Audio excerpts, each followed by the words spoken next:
お疲れ様です。お疲れ様です。先日アップした前田利成陸軍大将の動画が、思った以上に視聴回数を伸ばしておりまして、驚いたね。昭和の参謀の瀬島雄三の動画に次ぐ伸びだったね。前田利成は、東条英機、穴見惟親、梅津義次郎、永田鉄山等と比較して帝国陸軍史上すごい有名な人物というわけではないから、果たしてどうなるかと思っていたが、ご視聴者の皆様に感謝いたします。というわけで、今回は、前田利家の子孫にして、公爵という家族ながら陸軍将校の道を歩んだ前田利成陸軍大将が、中堅将校として順調に出世し、将軍に上り詰めるも、陸軍士官学校の同期である東条英機などとの確執があらわになる過程を見ていきたい。なお、当チャンネルのさらにマニアックな動画をアップしているメンバーシップにつきましては本動画の最後にご紹介をしております。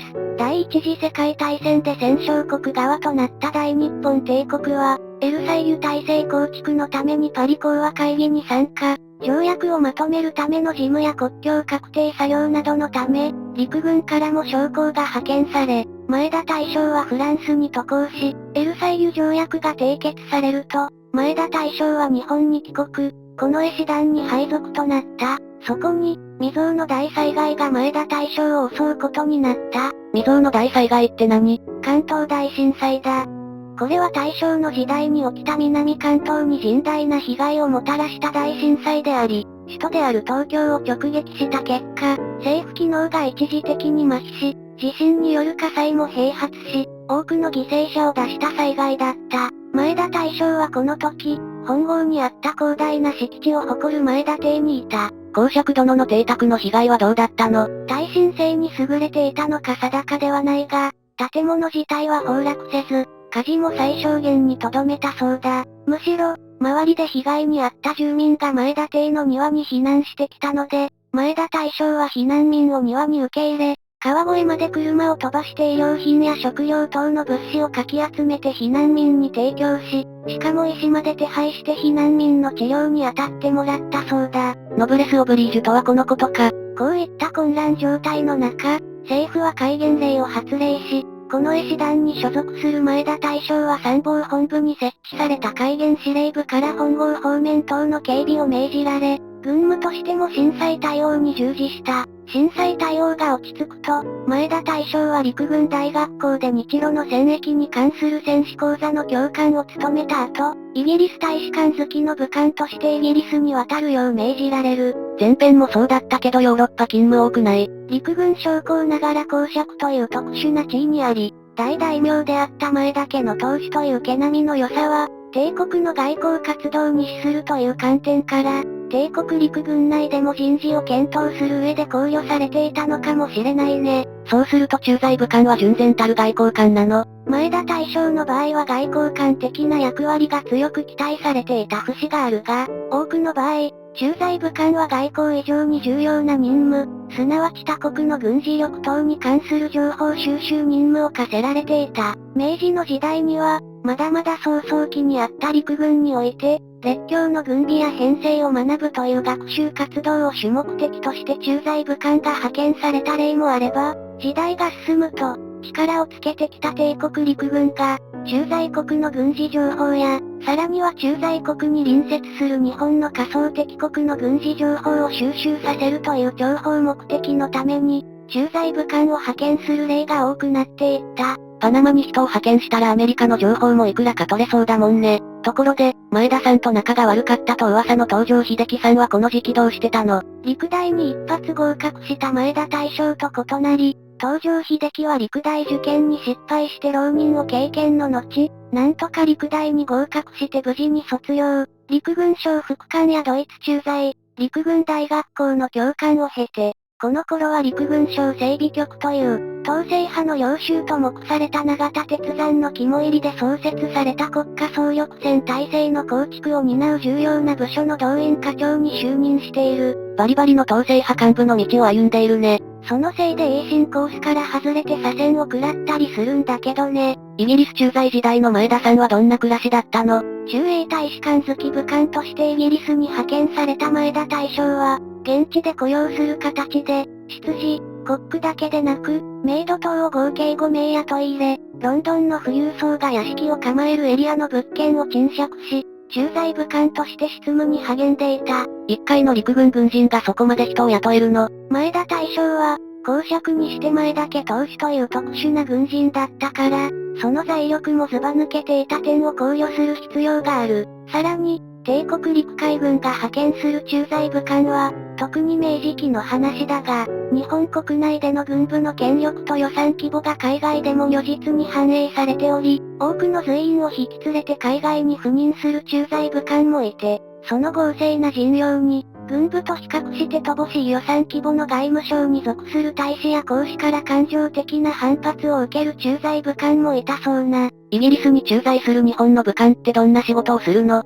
第一次世界大戦によりアメリカ合衆国の力が強まったとはいえ、世界に覇権を確立した大英帝国の面影は残っており、前田大将はイギリスが影響力を持つ中東やアフリカ方面の情報収集に加え、イギリス軍の軍備状況や航空戦闘の研究などに勤しんだ。そして同人はこの間、陸軍大佐に昇進し、いよいよ将軍の一歩手前に上り詰める。また、前田大将がイギリスで駐在武官を務める間、日本が重要な外交的決断を迫られる局面に前田大将は立ち会うこととなった。満州事変後は国際連盟の脱退とか日米交渉とか修羅場だらけだったと思うんだけど、まだ平和なこの時期にそんな修羅場あったっけ？ロンドン海軍軍縮会議だ。世界的な軍縮の流れの中で、この会議に先立つワシントン海軍軍縮条約では列強国の海軍の主力艦が制限されたのに引き続き、今度は巡洋艦等の補助艦を制限しようと列強が再び集結した会議だ。海軍の軍縮の会議で陸軍の前田大将が何か活躍できたの？結論から言うと帝国陸軍からの参加者である前田大将は、会議の情報も十分にもらえず交渉の場に立たせてもらうこともできず、特に功績を残したというわけではない。そういったわけで前田大将の知らないところで会議は揉めるわ決裂寸前になるわ歩み寄るわで展開し、帝国海軍の強硬派の不満を残す形でロンドン海軍軍縮条約は締結されるに至った。ほどなく前田大将は日本に帰国、近衛師団の連隊長に就任した。連隊長って、中隊長と並んで、戦前の陸軍将校にとってはやりがいのある充実した現場のポストだったって聞くけど、前田さんの勤務ぶりはどうだったの？大佐クラスにもなると、前田大将も陸大生時代に垣間見せていた角が取れてきたのか、部下との懇親会や忘年会だけでなく、将校団に属する各将校を自ら招いての会食を熱心に行い、信頼関係の醸成に努めた。その頃東條さんはどんな状況だったの？東條英機は同じく東京に駐屯する第一師団の連隊長だった。連隊長時代の東條英機は部下思いの上司という文脈で語られることが多い。ただし、東條連隊長の部下を分類すると、同じ将校団に属する陸軍将校らと、将校団には属さない兵卒等に分けられるが、人情派の連隊長として記憶された東條英機は、主に兵卒に対して人情に溢れる態度を見せることが多く、逆に、連隊の将校らに対しては比較的俊厳、あるいは固い印象を与えていたようだ。なんで将校と兵でそんな印象が違ったの？東條英機は、連隊の演習で兵卒に提供される飯が硬いことを把握すると、それでは兵卒の喉を通らない。軍隊における炊事はただの飯炊きではなく部隊全体の命に関わる重要な仕事だから、それを肝に銘じて仕事に取り組めと、炊事を管轄する将校たる死刑注意を諭すなどした。この連隊長の行動は、兵卒の視点からは人情派の連隊長と映るが、将校の視点からは面倒くさい固い連隊長と映ったのだろう。さらに東條英機は、徴兵期間を終えて除隊する兵卒が再就職に苦労するという問題を把握すると、連隊内部で再就職を支援するプロジェクトを実施して、不況の中でも除隊者が無事に再就職できるよう尽力をしたというエピソードも残している。このように現場の連隊を統率する連隊長というポストにあって、前田大将も東條英機も部下の掌握に努めたと言えるが、やはり同期というか、揃って次は陸軍中央の要職に栄転した。陸大に早々と合格した前田さんに東條さんが追いついてきた印象だね。どんな要職に異動になったの？東条英機は陸軍の軍令を司る参謀本部において、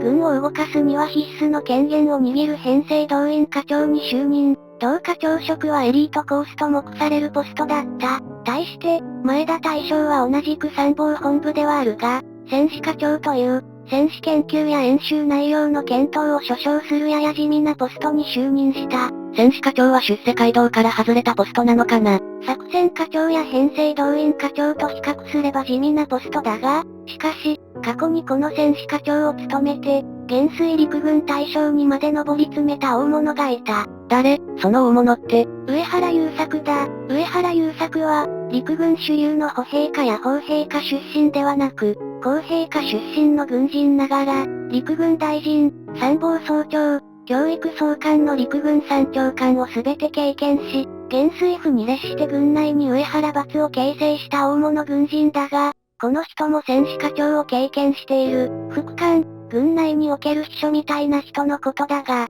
上原優作の副官の回想によると、かなりの雷親父だったらしいけどね。そうすると前田さんは出世街道から外れたわけではないが、陸大入学で遅れを取った同期の東条さんが一歩リードした状態か。しかしややこしい話で、統制派である東条英機はこの編成動員課長時代に、統制派と対立する行動派のエースである小畑敏郎と鋭く対立することになり、統制派と行動派の派閥構想に深く足を取られる結果となって、その煽りを食ってくる目に左遷されることになるので、人生何が起きるかわからない、戦士課長の仕事をつつがなくこなしていた前田大将だったが、この時期に、大陸で陸軍主導による一大事変が勃発する。一大事変とは、満州事変だ。満州事変は大陸の友情湖で勃発した、日本の関東軍の首謀による軍事衝突を皮切りとする武力事変であり、関東軍の参謀らの動きにより、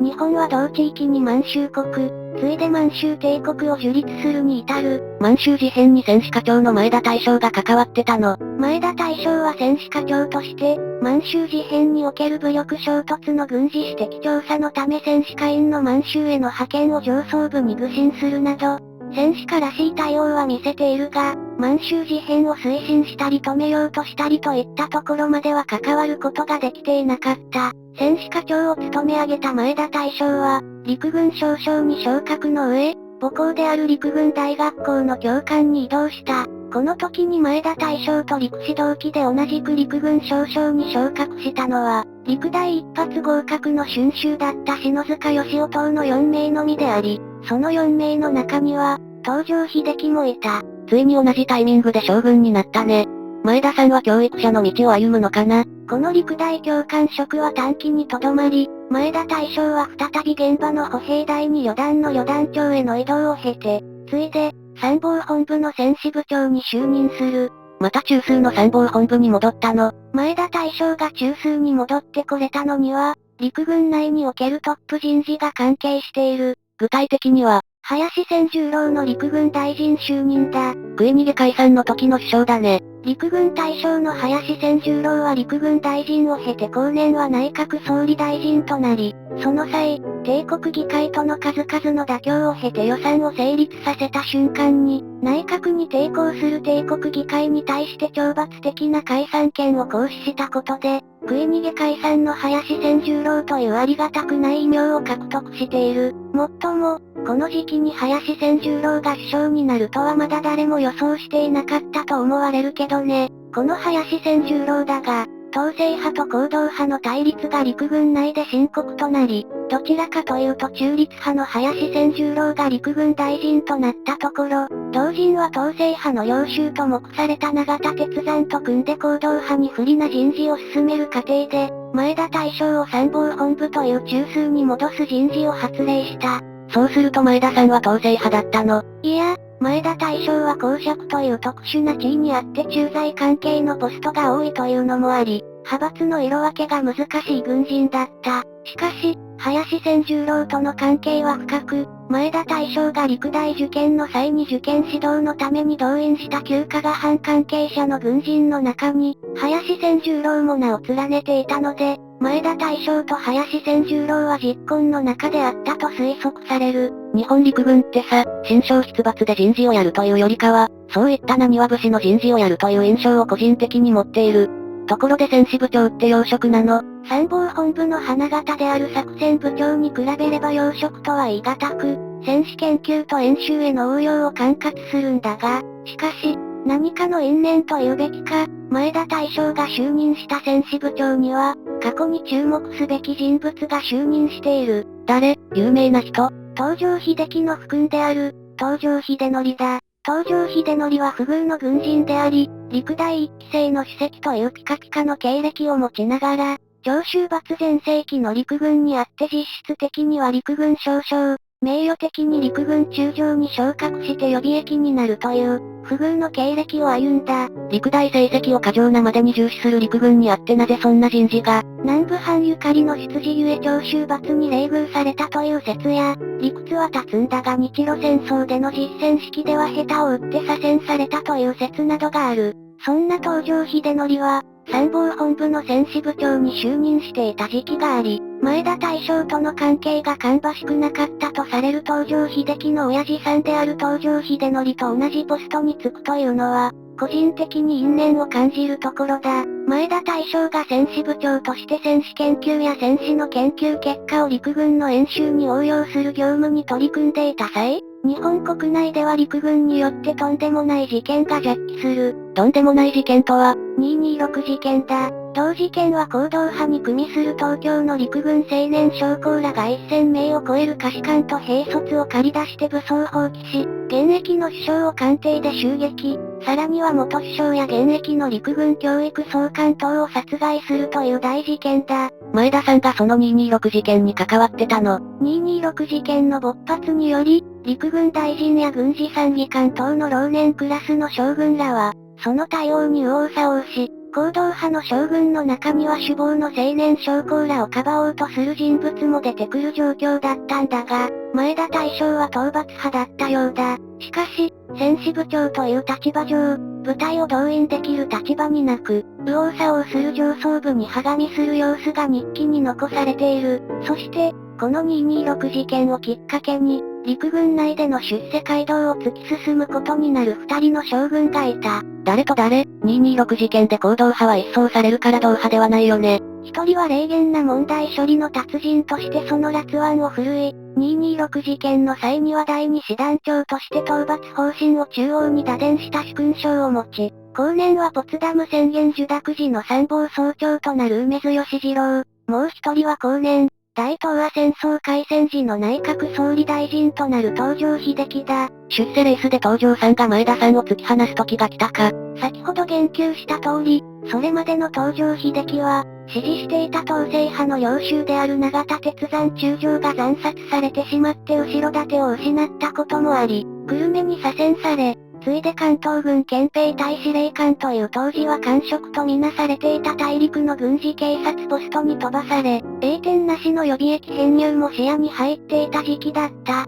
しかし、東条英機の勤勉さというか執念というか、憲兵隊司令官はほどほどに業務をこなす将軍が多かった同ポストにおいて、東条英機は凄まじい業務遂行ぶりを見せ、憲兵隊を掌握して満州の治安維持に大きく貢献し、その手腕が軍内で再評価されていた。そして、226事件勃発の方を遠く大陸で聞いた東条英機は、憎き行動派への報復感情もあったと思われるが、行動派と目される満州の関係者を憲兵隊を使用してあっという間に検挙し、これが主勲章となり、同人は関東軍参謀長、ついで陸軍次官と要職に抜擢されていくことになる。実動部隊を持っていると強いんだね。前田さんは戦士部長だからなかなか行動を取りづらかったのかもしれん。しかも、226事件を起こした青年将校の中には、前田大将が旅団長を務めていた時期にその部下だった安藤大尉もおり、前田大将個人としては苦しい立場だった可能性もある。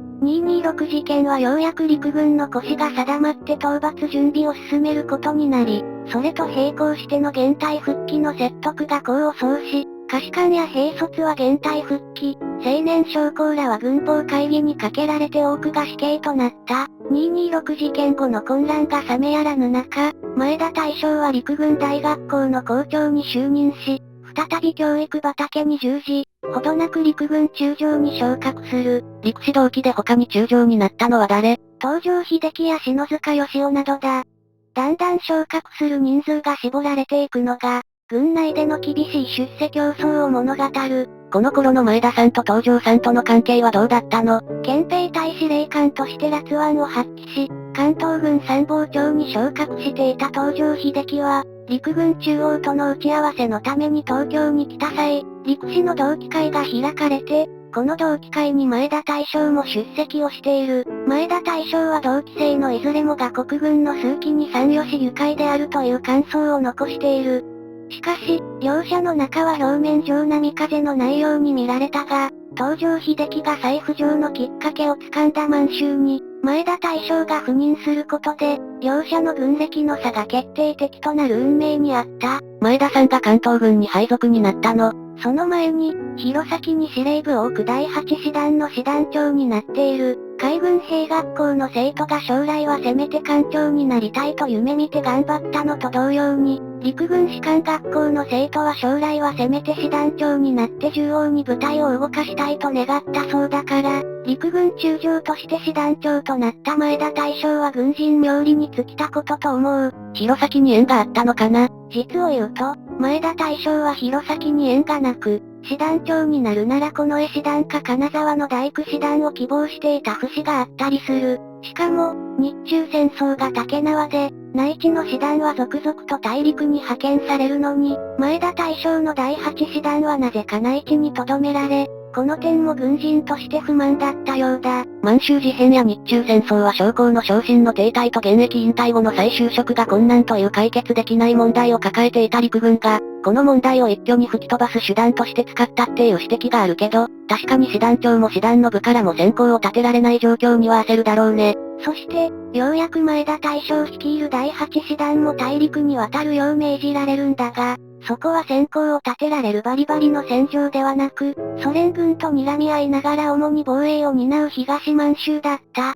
そこで功績を打ち立ててさらに昇進っていうのは難しそうだね。実際上、前田大将はこの満州駐屯中に、参謀本部付きという移動待ちのポストに移動となり、ほどなく予備役編入、つまり軍人としての現役を引退したので、第8師団長が上がりのポストになってしまった。なんで急に予備役になったの？いろんな説があって、同期でありながら境遇や出自が全く異なる東条英機の動きがあったとする説、陸軍大臣、参謀総長、教育総監という陸軍中央の3長官の協議の結果だとする説、満州駐屯中に上司である軍司令官の統帥を前田大将が痛烈に批判して不況を買ったという説などだ。全部が複合的に作用したかもしれないね。前田大将はね、ここまでの軍歴や軍内での行動を踏まえると、貴族でありながら結構上司に物を言うタイプだったんだろうなと思う。そうだとしたら、自らに意見する部下や同僚を人事権で遠ざける傾向のあった東条さんとは合わないタイプだね。陸軍を予備役になったら前田さんは無職になったの？そうではない。前田大将は公爵位を持つ家族だから、衆議院と対をなす立法府である貴族院議員としての職務に励んだ。家族だったら自動的に議員になれるってすごい特権だね。厳密に言うと、公爵、伯爵、子爵、男爵のうち、公爵と公爵は自動的に議員になれるんだが、伯爵、子爵、男爵は5選によって議員になれる人数が限られており、それなりにドロドロした選挙戦をこなさなければならなかった。その点、前田大将は公爵だから、爵位を継いだら自動的に議員になれる特権を持っていた。しかし、軍部の権力が膨張していたこの時代、貴族院議員といえどもやれることは限られていたようで、前田大将は再び現役に復帰しての軍務に就くことを希望していた。この間、同期の東条英機は歴史の表舞台にいよいよ姿を現し、航空総監、陸軍大臣を歴任、ついには内閣総理大臣として組閣をするに至った。大東亜戦争に突入だな。大東亜戦争が開戦となり、軍の膨張により将官級の人材が不足する中で、予備役の軍人が続々と軍のポストに復帰する中、前田大将は台湾軍司令官などの領官運動もあったようだが、国内で議員をやる日々が続いていた。しかし、ようやく前田大将が再び軍を率いる日がやってきた。どこの軍に復帰することになったの？ボルネオ守備軍司令官だ。過分ながらボルネオってどこ？現在はインドネシア、マレーシア、ブルネイが領土を持つ南シナ海に接する島であり、当時はイギリスとオランダの勢力圏だったが、南方作戦により日本軍の占領下となった。帝国陸軍はこのボルネオを、シンガポール攻略の共闘補と位置づけており、早々とボルネオに部隊を派遣していた。このうち、北ボルネオの統治と軍事を担う司令官として、前田大将が抜擢されたという経緯だ。振り返ってみると、前田さんは弾丸が飛び交う最前線には妙に派遣されない印象があるね。帝国陸軍としても公爵を死なせるわけにはいかないという配慮があったのかもしれないね。北ボルネオに赴任した前田大将は、まだまだ米軍の勢力圏が遠方にあったことも影響し、ゆったりとした日々を過ごしていた。しかし、シンガポールとの中継地点となる島に建設された飛行場の視察のため、航空機でボルネオを立った前田大将に悲劇が起きる。落ちたのか。敵との戦闘だけでなく、事故による航空機の墜落で亡くなった帝国陸海軍の軍人は数多いが、前田大将もそのうちの一人で、同人が搭乗していた航空機は離陸後に消息を絶ち、約1ヶ月後、沖合で遺体が発見された。墜落原因は事故なの？当時のボルネオの制空権はまだ日本が握っている状況で、敵機による撃墜というのは状況的には考え難いようだが、しかし、具体的な事故原因は不明のままらしい。前田大将の遺体は日本に運ばれ、盛大な陸軍葬が挙行されたそうだ。以上の通り前田大将の解説をしてきたが、大日本帝国陸軍の軍人を中心にした本チャンネルのメンバーシップのご紹介です。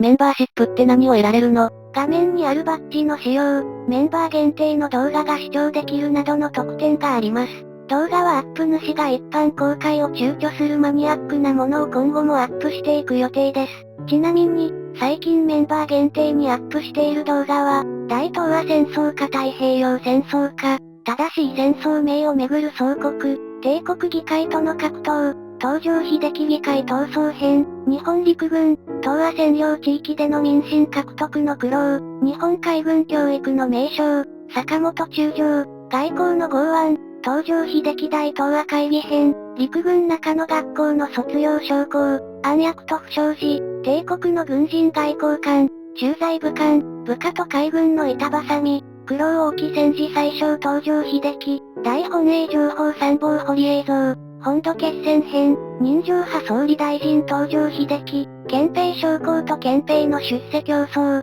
敬遠時代、ニコポン軍人と供養最小の二巨頭体制、本陸軍、青年将校の苦しい家計事情、東条英機、総理大臣に指名さる対米開戦編、兵卒の教育に苦悩する陸軍将校たち、大本営情報参謀堀映像、マッカーサーとの対決、陸軍の諜報謀略秘密資金、機密費、電撃陸軍大臣と呼ばれた男、東条英機、商社マンになった大本営参謀、瀬島雄三、大日本帝国海軍、大陸と洋爆撃作戦、戦時下の支配関係、軍部と官僚の攻防、東条英機、派閥構想編、東条英機、左遷編、軍事参議院、天皇の軍事顧問集団、笑顔の軍人最小桂太郎などです。画像の東条英機陸軍大臣編の動画では、関東軍憲兵隊司令官としての東条英機の仕事ぶり、関東軍内での東条英機と石原幹事の対立など関東軍関係の解説、